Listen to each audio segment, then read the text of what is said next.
Verma the viral से आज हम खड़े हैं रामनगर क्षेत्र की चौगान की मड़िया के पवित्र स्थल पर। यहाँ पे जो जवारें बोई जाती हैं या जो इनका विसर्जन होता है जब, तो वह एक जो दृश्य रहता है वो आपके नयनों को नयनाभिराम करने के लिए पर्याप्त होता है। हजारों की संख्या में जवारे कलश जब यहाँ के निकलते हैं तो वह दृश्य देखने ही मिलता है। ऐसा लगता है जैसे प्रकृति ने हरियाली चादर ओढ़ ली हो। आज हम चौगान की मड़िया पर मौजूद हैं। यहाँ पर आप देख सकते हैं कि लगातार लोग अपनी अर्जी लेकर पंडा बाबा के साथ लगे हुए हैं और यहाँ पर जो पंडा बाबा हैं वो चमीटा द्वारा उनके लिए प्रार्थना कर रहे हैं, उनके लिए पूजा अर्चना कर रहे हैं। यह क्रम यहाँ पर वैसे तो 12 महीना चलता रहता है, लेकिन चैत्र की नवरात्रि में चौगान की जो मड़िया है उसका जो नज़ारा है वह देखते ही बनता है। हजारों की संख्या में जवारे कलश आप देख सकते हैं। हमारे सामने जवारे कलश ये बोए हुए रखे हुए हैं। बैठकी के दिन से ही इनका पूजा पाठ प्रारंभ हो जाती है। दूर दूर से यहाँ पर लोग अन्य अन्य प्रदेशों से, अन्य अन्य क्षेत्रों से, अन्य जिलों से यहाँ पर लोग आते हैं और अपनी मनोकामना पूरी होने पर जवारे कलश की स्थापना करते हैं। ये देख सकते हैं यहाँ पर जवारे हजारों की संख्या में रखे हुए हैं। आप हमारे चारों तरफ जहाँ भी देखेंगे यह एक स्वर्ग की सीढ़ी के रूप में इस जगह को बताया जाता है। यहाँ पर जो भी व्याधि बाधाएं रहती हैं उनको लेकर यदि कोई याचक आता है तो पुरातन समय में उसकी चैन से बांधकर जो व्याधि या प्रेत बाधाएं थी उसको दूर की जाती हैं। उसके लिए यह जो स्वर्ग की सीढ़ी आपको दिखाई जा रही है, यह जो सीढ़ी है इस पर पूजा अर्चना की जाती थी। यहाँ पर सदियों पुरानी परंपरा जो है कि सफ़ेद श्वेत वस्त्र में यहाँ पर पूजा पाठ की जाती है और जब जवारे कलश विसर्जन होते हैं तो जो हजारों की संख्या में कलश रहते हैं उनको लेकर चलने वाली माताएं, बहनें, पुरुष, बच्चे, ये जो भी हैं वो सभी सफ़ेद वस्त्र में रहते हैं। इस चौगान की मड़िया से लेकर नर्मदा नदी तक लगभग ये 3.5 से 4.5 किलोमीटर का रास्ता ये तय करते हुए वहाँ पर भरी धूप में नंगे पाँव चलते हैं, तब जाके इन जवारे कलशों का विसर्जन किया जाता है। दिन ब दिन इस जो चौगान की मड़िया है इसको लेकर लोगों की आस्था तो शुरू से वैसे ही बहुत थी, अभी वर्तमान के समय में आस्था का सैलाब यहाँ पर देखने को मिलता है। आप देख सकते हैं लगातार यहाँ पर जो पंडा हैं वह पूजा कर रहे हैं। लोग मड़िया के अंदर अपनी याचिका लगा रहे हैं कि किस तरह से हमारी जो बाधाएं हों वो दूर हों और पंडा हमारी हर मनोकामना की पूर्ति के लिए माता जी से बात करके मड़िया में हमारी अर्जी लगा दें। बहुत ही शांत और शीतल रूप से यहाँ पर जो है पूजा पाठ की जाती है। किसी भी तरीके का आपको दिखावा यहाँ पर देखने नहीं मिलेगा। सभी यहाँ पर श्वेत वस्त्र में अपने जवारे कलश को बोते हैं और 9 से 10 दिन यहीं रहकर उनकी सेवा करते हैं। तत्पश्चात इनका विसर्जन जब होता है तो वह जो जन सैलाब है वह देखने लायक रहता है। हमारी पूर्वजों से चले आ रहा है। यह कौन सी मड़िया है और इसकी जो कथा है, जो प्राचीनतम विश्वास है, वह किस तरीके से लोगों का कैसी पूजा अर्चना होती है दादा यहाँ? अब इसके लोगों में क्या बताऊं, जनता ही बताएगी, है ना। फिर भी आपके द्वारा जो दिशा निर्देश अब क्या है, एक ये आस्था का केंद्र है जी।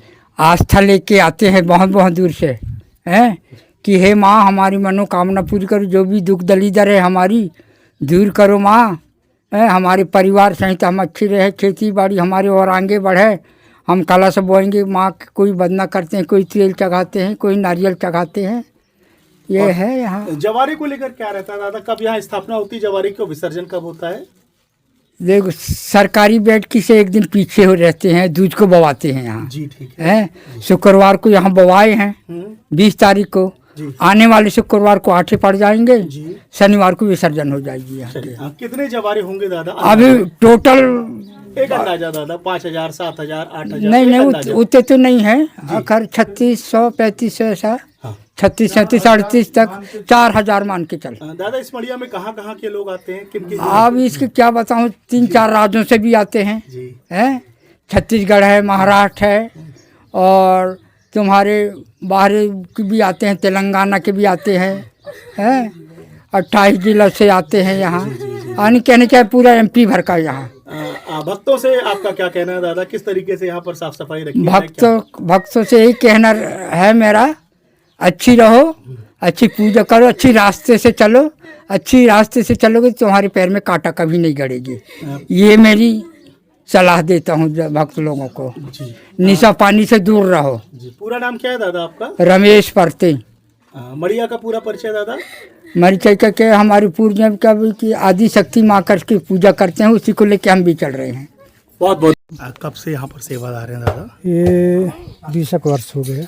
अभी ये कौन सी पूजा हुई इनको जो ठीक ये किया? मतलब जो भी दर्द पीड़ा है, हाँ आगल पागल है, पेट दर्द हाँ है, सिर दर्द है, पैर दर्द है, जो भी दर्द है उसको झाड़े हैं यहाँ माँ भगवती के नाम लेके। उसको क्या करते हैं पहले चैन से, मतलब कैसा करते वो बांधते हैं, हैं? अच्छा, मतलब नॉर्मल तरीके से उनको बांध के और झाड़ते हैं। झाड़ते हैं। हाँ या यहाँ पर मतलब प्राकृतिक तरीके से उनको इलाज करते हैं? हाँ, प्राकृतिक तरह इलाज कितने है। साल से आप दादा कर रहे हैं ये सारी? ये 20 साल हो गए हमें। अच्छा, और यहाँ पे दादा क्या कथाएं हैं मड़िया को लेकर?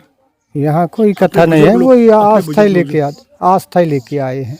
जवारे कलश को लेके कैसी क्या पूजा विधान रहता है, कैसा क्या रहता है? यहाँ कुछ नहीं है, हल वो दिया है और डबला है और टोकनी है और गेहूं का दाना, मतलब सिर्फ प्रकृति पूजा होती है? बस प्रकृति पूजा, एक बार पूरा नाम आपका, बस पूरा नाम आपका दादा? अंतु सिंह टेकाम। धन्यवाद दादा। राकेश झा जी मौजूद हैं, संपादक द वायरल। हम राकेश झा जी से जानना चाहेंगे कि यहाँ की पूजा पाठ और विधि विधान कैसी क्या है? जय माता दी।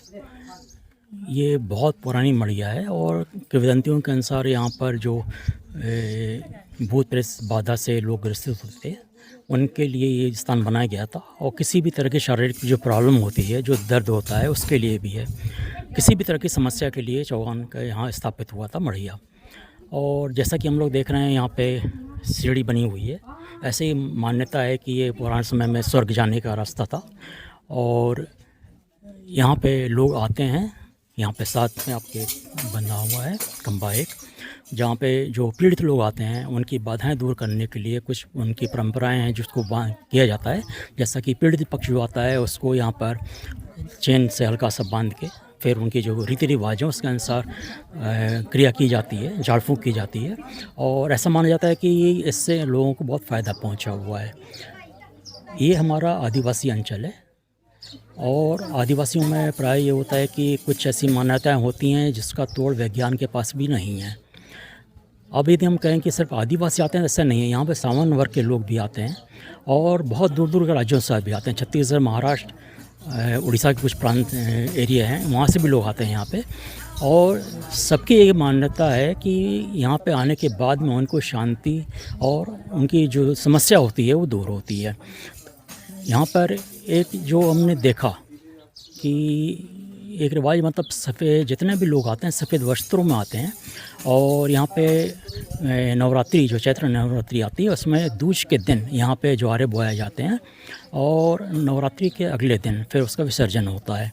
यहाँ पे जैसा बताया गया है पंडा के द्वारा कि लगभग 4000 के आसपास ज्वारे लोग बोते हैं। और उसके बाद में जब यहाँ से निकलते हैं वो लोग तो करीब करीब 3-3.5 किलोमीटर दूर रामनगर पड़ता है, वहाँ जाके इनका विसर्जन होता है। जो कि सब श्रद्धा के अनुसार अपने खाली पैर चलते हुए, तपती धूप में नंगे पैर चलना बड़ा मुश्किल होता है, लेकिन श्रद्धा और शक्ति और हमारी जो परंपरा है उसका एक बहुत ही अच्छा मिश्रण यहाँ पे देखने को मिलता है। और परंपराओं और श्रद्धाओं का कोई मोल नहीं होता। जहाँ हमारा विश्वास है, जहाँ आदि शक्ति है, वहाँ पे ये सब भावनाएं हमको देखने को मिलती हैं। इसको कहीं ना कहीं आप प्रकृति पूजा से जोड़कर देखते हैं क्या? जी हाँ, बिल्कुल। प्रकृति पूजा से इसलिए क्योंकि गर्मी अभी शुरू हो जाती है और ज्वारे बोने के बाद में एक जब उनका जुलूस निकलता तो लगता है जैसे चारों ओर आपके हरियाली आई हुई है। और ये ज्वारे जाके ठंडे किए जाते हैं वहाँ पे नर्मदा जी में। तो कहीं ना कहीं प्राकृतिक रूप में ये सब चीज़ें एक परंपरा के तहत ही हमारे प्राकृतिक संसाधन जो हैं उनको बचाने का प्रयास भी है। और लोगों को आस्था, श्रद्धा और भक्ति, साथ में शक्ति और हमारी परंपरा उसको जीवित रखने के लिए एक बहुमूल्य प्रयास है इनका। यह थी चौगान की मड़िया, जो अपने आप में एक विशेष आस्था और श्रद्धा का केंद्र बनी हुई है। इस बार लगभग 4000 से ऊपर जवारे यहाँ पर अभी तक बोए जा चुके हैं। बैठकी की द्वितीय तिथि जो होती है, दूसरे दिन से यहाँ पर जवारे बोई जाती हैं और हमारी नवमी के बाद दूसरा दिन जो वहाँ पे होता है तब यहाँ पर विसर्जन होगा। पंडा यहाँ पर दिन रात से लगे हुए हैं लोगों की याचिका सुनने के लिए, चमीटा द्वारा उनको झाड़ने के लिए। एक दृश्य आपने देखा कि किस तरह से एक महिला आई हुई थी, परेशान थी, उनको साकल से बांधकर उनकी प्रेत बाधा या बाकी जो बाधाएं थी उनको दूर की गई। यह प्रकृति का वो चमत्कार है जो सिर्फ मंडला के रामनगर और रामनगर की चौगान की मड़िया में ही देखने मिलता है। सदियों से चली आ रही यह परंपरा आज भी यहाँ पर जीवित है। प्रकृति पूजा के सबसे बड़े उपासक हमें यहाँ पर देखने मिलते हैं। पूरा चौगान इस समय श्वेत रंग में रंगा हुआ दिखता है और इस श्वेत रंग के ऊपर जब सर पर जवारें रखी जाती है तो एक हरी चादर लगभग 4 से 5 किलोमीटर का परिसर घेरे हुए मां नर्मदा की ओर विसर्जित करने के लिए जब झूम कर चलती है तो वह नज़ारा अपने आप में अप्रीतम होता है। बहुत बहुत धन्यवाद आपका। जय माता दी। मैं कपिल वर्मा, द वायरल मंडला।